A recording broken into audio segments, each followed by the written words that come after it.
Have you ever just stared at a stock chart and felt like you were completely guessing?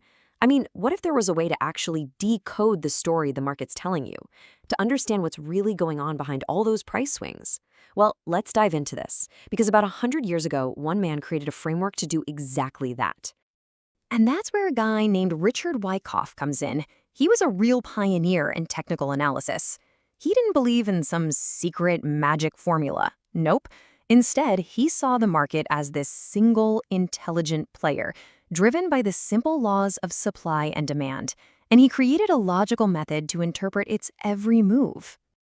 So here's our game plan. We're going to start with the big picture, the market cycle, and then we'll funnel down through a four-step method. We'll cover how to find the strongest stocks, exactly when to jump into a trade, and finally, how to manage your risk. Okay, first things first. Wyckoff's whole philosophy is built on this idea that all price movement follows a natural, repeating cycle. If you want to trade successfully, you've got to know where you are in that cycle. Now, this is really the core of it all. You're looking at the two sides of the market coin. On the left, you've got the bullish cycle. It starts with a phase where the smart money is quietly buying up shares. They call that accumulation. And that sets the stage for a big uptrend or markup. On the right, it's the total opposite.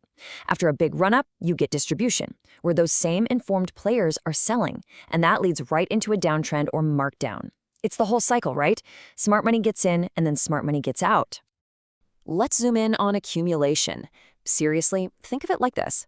You're building the foundation for a skyscraper. It's this period where the big institutions, the smart money, are scooping up shares without making a lot of noise. So the market might look super boring, just trading sideways, but under the surface, a huge move is being prepared. And then you've got the flip side, distribution. After a stock has had this amazing run, those same savvy investors start to unload their shares. And who are they selling to? Well, often it's the general public, who are now all excited and rushing to get in on the action. All that selling pressure builds up, again, often in a sideways pattern, right before the price is about to take a tumble.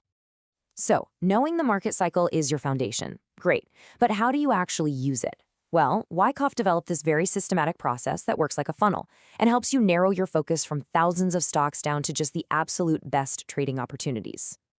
It's a super clear four-step funnel. First, you start broad. You analyze the overall market trend. Then, you narrow your search to find the strongest sectors and stocks inside it. From there, you zoom right in to identify specific chart signals for your entry. And this is absolutely crucial. Before you ever pull the trigger, you always calculate your risk versus your potential reward. All right, let's put this into practice, starting with those first two steps. The goal here is really simple. Find where the real muscle is in the market. You want to be riding the strongest current, not fighting against it. You want to be in the stocks that are leading the charge, not the ones getting left behind.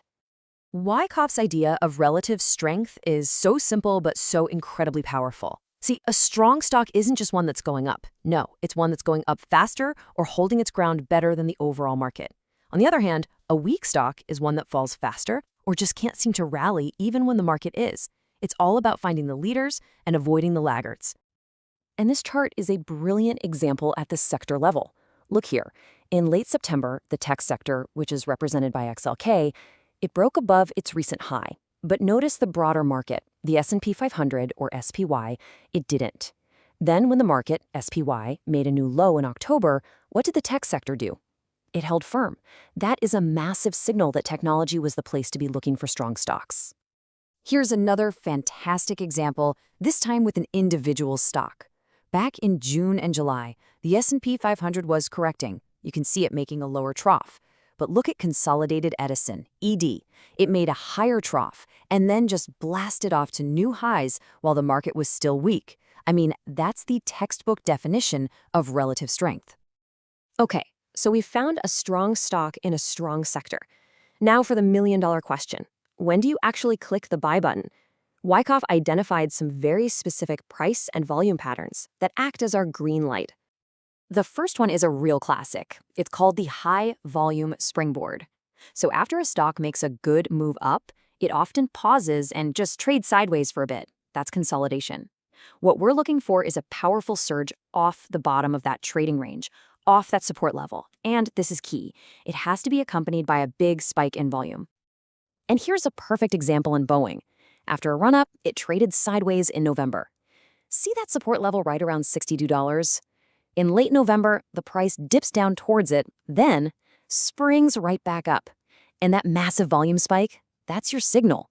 That's the market confirming that buyers have stepped in with force and the uptrend is ready to go again. Next up is the 50% retracement. You've got to remember, an uptrend is never a straight line. It's usually 2 steps forward, 1 step back. Wyckoff saw that a pullback that retraces about half of the previous up move is often just a healthy breather and a prime buying opportunity. Check out this chart of Gannett. After a really strong move up, it pulls back. And where does it pause? Right at that 50% level. It hangs out there for a few days, and then, boom, a huge surge in volume pushes the price up, confirming that the sellers are exhausted and the buyers are back in control, ready for the next move higher. Our third signal is a little different. Sometimes you'll see a stock trading sideways in a consolidation, but you'll notice the volume starting to get really heavy. I want you to think of it like a crowd gathering before a big event. That high volume shows intense interest, and the consolidation shows that buyers and sellers are in a stalemate. You just know something big is about to happen. And this chart of Amgen is just a classic. The stock was already showing relative strength. Then, in December, it consolidates while the volume gets heavier and heavier. That's our clue. And sure enough, the stalemate resolves with a powerful gap up and a breakout, confirming all that immense buying interest that had been building up under the surface. So, we've found our stock and we've timed our entry. But the job is not done. The final, and maybe the most important piece of the puzzle, is managing the trade to protect your capital and lock in those profits. Wyckoff was a huge believer in this simple but critical rule. Only take a trade if the potential reward is at least 3 times your potential risk. So if you stand to make $15, you should be risking no more than 5. This discipline means that even if you're only right half the time, your winners are so much bigger than your losers that you can still be profitable. It is the mathematical foundation of a solid trading system. And to put that 3-to-1 ratio into practice, Wyckoff had some very clear rules. First, you use chart analysis to project a reasonable price target. That's your potential profit. Second, you place your stop loss at a logical danger point, like just below a recent support level.